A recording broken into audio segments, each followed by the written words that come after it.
안녕. 피타고라스 선생이야. 오늘도 돈의 흐름을 읽는 공식 하나 알려줄게. 시장에서 가장 중요한 신호는 숫자야. 뉴스보다 숫자가 먼저 말하거든. 지난달 외국인이 한국에서 365억 달러를 빼갔어. 2008년 금융위기 때보다 더 많은 역대 최대 규모야. 365억 달러가 얼마나 큰 돈인지 감이 안 잡히지? 우리나라 1년 국방 예산이 대략 600억 달러 수준인데 그 절반이 넘는 돈이 한 달 만에 빠진 거야. 이게 단순한 조정이 아니야. 뭔가 구조적인 변화가 생긴 거야. 오늘 내가 그 전부를 풀어줄게. 주식에서만 298억 달러, 채권에서 68억 달러가 빠졌어. 한 달 만에 이 정도가 빠진 건 2007년 통계 이래 처음이야. 이게 얼마나 충격적인 숫자냐면 말이야. 2008년 리먼 사태, 당시 최악의 달도 이 수준이 안 됐어. 그러니까 지금이 얼마나 비상한 상황인지 알겠지? 숫자는 거짓말을 안 해. 이 숫자를 보고도 별거 아니라고 넘기면 안 되는 거야. 오늘 이 흐름의 원인부터 대응법까지 하나씩 다 짚어줄게. 이런 흐름, 우리 교실에서는 실시간으로 잡아내고 있거든. 지도를 보면 돈이 어디서 빠지고 어디로 흘러가는지 패턴이 보여. 패턴이 보이면 다음 움직임도 예측할 수 있어. 자세한 건 나중에 알려줄게. 오늘 수업은 세 파트야. 왜 이렇게 빠졌는지 원인부터 파고들고 어떤 종목이 위험한지 짚어줄게. 그리고 지금 당장 내 계좌를 어떻게 지킬 수 있는지까지 전부 알려줄게. 세 가지 다 중요하니까 끝까지 집중해. 준비됐으면 바로 시작한다.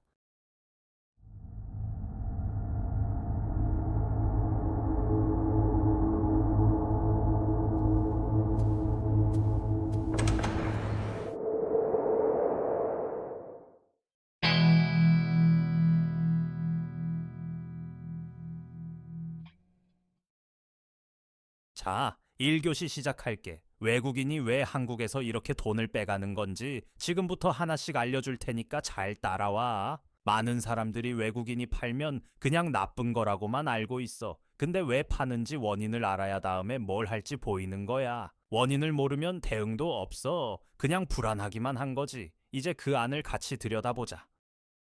먼저 흐름부터 봐. 작년 9월부터 올해 1월까지 외국인은 한국에 238억 달러를 넣었어. 이 기간 동안 한국 시장은 외국인한테 꽤 인기 있는 시장이었어. 코스피가 오르고 반도체 업황도 좋았고 분위기 자체가 나쁘지 않았거든. 그러다 2월에 갑자기 신호가 바뀐 거야. 유입이 멈추고 유출이 시작됐어. 이런 전환점이 나타날 때 빨리 포착하는 게 핵심이야. 그런데 2월부터 갑자기 뒤집혔어. 2월에 78억 달러가 빠지더니 3월에는 그 4.7배인 365억 달러가 빠진 거야.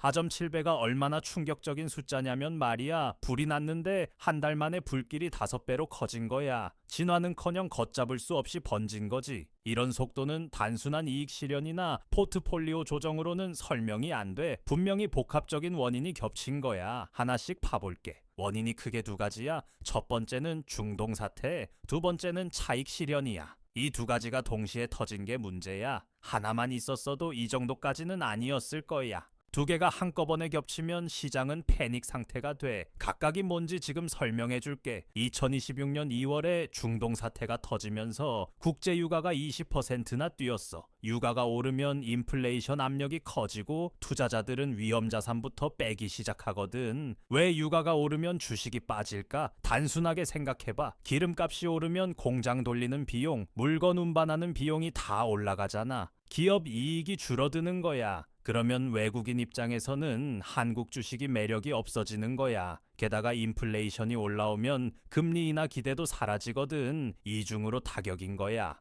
한국은행도 공식적으로 발표했어. 작년 하반기에 코스피가 20% 올랐는데 그 수익을 확정하려는 매도가 한꺼번에 나왔다는 거야. 차익 실현이 뭔지 쉽게 설명해 줄게. 네가 100을 투자했는데 120이 됐어. 그러면 언젠가는 팔아서 이익을 챙겨야 하잖아. 외국인들도 마찬가지야. 20% 올랐으면 이제 팔고 싶은 거야. 근데 이게 한 명이 파는 게 아니라 수천 개 기관이 동시에 파는 거야. 그게 365억 달러야. 주식만 빠진 게 아니야. 채권에서도 68억 달러가 빠졌어. 국고채 만기 상환이 몰려오는데 외국인들이 재투자를 안 하고 있다는 뜻이야. 채권 시장을 주식만큼 주목하는 사람이 많지 않은데 사실 채권 흐름이 더 중요할 때가 있어. 채권에서 돈이 빠진다는 건 한국 경제 전체에 대한 신뢰가 흔들린다는 신호거든.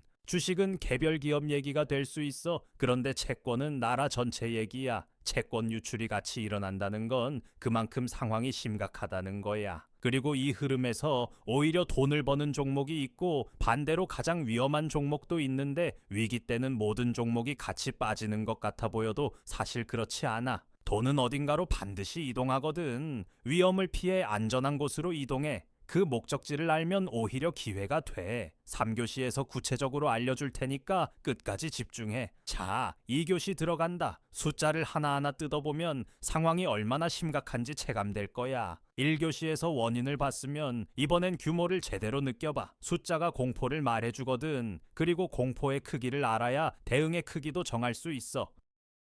12월만 해도 74억 달러가 들어오고 있었어. 그런데 3개월 만에 365억 달러가 빠졌어. 완전히 뒤집힌 거야. 방향이 바뀐 것도 문제인데 속도가 더 무서운 거야. 3개월 만에 이 정도면 시장이 패닉에 빠졌다는 뜻이야. 보통 자금이 이렇게 빠르게 이동할 때는 뒤따라오는 충격도 그만큼 커. 이게 단기로 끝날지 구조적인 흐름이 될지 아직 모른다는 게 지금 상황의 핵심이야. 환율도 같이 흔들리고 있어. 3월 원달러 환율이 평균 1380원인데 변동폭이 11.4원으로 전달보다 36%나 커졌어. 환율 변동폭이 커진다는 게 왜 문제냐면 말이야. 기업들이 환율을 예측하기 어려워지는 거야. 환율을 모르면 수출 가격도 못 정하고 원가 계산도 안 돼. 불확실성이 커지면 기업 입장에서는 투자를 줄이게 돼. 그게 결국 고용과 소비로 이어지는 거야. 환율 하나가 경제 전체를 흔드는 거지. 이게 왜 무서운 거냐면 말이야. 외국인이 주식을 팔면 달러로 바꿔서 나가잖아. 그러면 원화 가치가 떨어지고 수입 물가가 오르고 경제 전체가 흔들리는 악순환이 시작되는 거야. 악순환의 무서운 점은 한번 시작되면 스스로 멈추기 어렵다는 거야. 원화가 약해지면 추가 유출을 부르고 추가 유출이 또 원화를 약하게 만들어. 이 고리를 끊으려면 외부 요인이 바뀌거나 정책 대응이 나와야 해. 혼자서 버티기가 그래서 힘든 거야. 2008년 글로벌 금융위기 때 한 달 최대 순유출이 300억 달러가 안 됐어. 그런데 이번 3월은 365억 달러야. 금융위기보다 더 많은 돈이 빠진 거야. 2008년이 어떤 해였는지 알지? 리먼 브라더스가 무너지고 전 세계 금융이 흔들렸던 해야. 그때보다 더 많이 빠졌다는 게 지금 이 숫자가 얼마나 이례적인지 보여주는 거야. 물론 지금이 2008년 수준의 위기라는 뜻은 아니야. 구조 자체는 달라. 근데 자금 유출 규모만큼은 역사를 새로 쓴 거야. 그 의미를 가볍게 봐서는 안 돼. 지금 코스피에서 외국인이 차지하는 비중이 30%야. 한국은행 분석에 따르면 100억 달러만 더 빠져도 지수가 5% 추가 하락할 수 있다고 해. 30%가 그냥 숫자가 아니야. 외국인 하나가 흔들면 나머지 70%가 다 같이 흔들리는 구조야. 마치 건물에서 기둥 하나를 빼면 벽 전체가 금이 가는 것처럼 말이야. 지금 이미 365억이 빠진 상태에서 100억이 더 빠지면 5%가 더 떨어진다는 거야. 이미 흔들린 기둥에 또 충격이 오는 거지. 그래서 지금 방어가 중요한 거야. 앞으로도 변수가 산더미야. 중동 사태가 더 길어지면 유가가 추가로 올라갈 수 있고 미국 연준이 금리를 안 내리면 자금 유출은 계속돼. 미국 연준이 금리를 내리면 달러가 약해지고 신흥국으로 돈이 들어오거든. 근데 금리를 안 내리면 반대야. 달러가 강해지고 돈이 미국으로 다시 빨려 들어가. 지금 연준은 인플레이션이 안 잡혀서 금리를 못 내리고 있어. 중동발 유가 상승이 인플레이션을 자극하고 그게 연준의 금리 인하를 막는 악순환이야. 특히 4월부터 6월까지 국고채 만기가 50조 원어치 몰려 있어. 외국인들이 만기된 채권을 재투자 안 하면 채권 시장도 같이 흔들리는 거야. 50조 원이 한꺼번에 만기가 돌아오는데 재투자가 안 된다는 건 엄청난 규모의 자금이 시장을 떠나는 거야. 이게 채권 금리를 끌어올리고 기업들의 자금 조달 비용도 올라가게 해. 기업 입장에서는 빌리는 돈이 비싸지는 거야. 그러면 투자도 줄고 고용도 줄어. 실물 경제까지 영향이 오는 거지. 여기에 6월에는 공매도 재개까지 예정되어 있어. 공매도가 다시 시작되면 변동성이 더 커질 수밖에 없거든. 공매도가 뭔지 간단하게 설명하면 주식을 빌려서 팔고 나중에 더 싸게 사서 갚는 전략이야. 주가가 내려갈수록 돈을 버는 방식이지. 외국인 자금이 이탈하고 있는 상황에서 공매도까지 재개되면 하방 압력이 2배로 커지는 거야. 지금 3교시에서 알려줄 방어 전략이 더 중요한 이유가 바로 이거야. 자, 마지막 교시야. 아까 말한 수혜주와 위험 종목, 그리고 지금 당장 써먹을 수 있는 전략을 알려줄게. 많은 사람들이 이런 얘기 들으면 그냥 다 팔아야 하나 겁을 먹어. 근데 무조건 파는 게 답이 아니야. 어떻게 배치하느냐가 진짜 중요한 거야. 위기에서도 살아남는 계좌는 있어. 준비된 계좌와 아닌 계좌의 차이야. 지금부터 그 차이를 만들어주는 전략을 구체적으로 알려줄게. 먼저 위험한 종목부터 알려줄게. 외국인 비중이 50% 넘는 SK하이닉스는 3월에 주가가 10% 빠졌고 거래량도 25% 줄었어. 거래량이 줄었다는 건 사는 사람이 없다는 거야. 팔려는 사람은 있는데 받아주는 사람이 없으니까 주가가 더 빠지는 거야. 삼성바이오로직스도 마찬가지야. PER이 쉰배인 고평가 종목은 위기 때 제일 먼저 맞아. 비싸게 평가된 주식이 제일 먼저 팔리거든. 이게 시장 원리야. 지금 내 계좌에 외국인 비중 높은 종목이 많다면 비중을 줄이는 걸 진지하게 고민해봐. 반대로 돈이 몰리는 곳도 있어. 중동 사태로 방산주가 뜨고 있거든. 한화에어로스페이스가 3월에 15% 올랐고 거래량도 30% 폭증했어. 방산주가 왜 오르냐고. 중동에서 분쟁이 생기면 각국이 국방 예산을 늘려. 군사장비, 미사일, 방어 시스템 수요가 늘어나는 거야. 한화에어로스페이스나 LIG 넥스원 같은 기업이 그 수요를 받아가는 거야. 지정학 리스크가 오히려 이런 기업들한테는 기회가 되는 역설이야.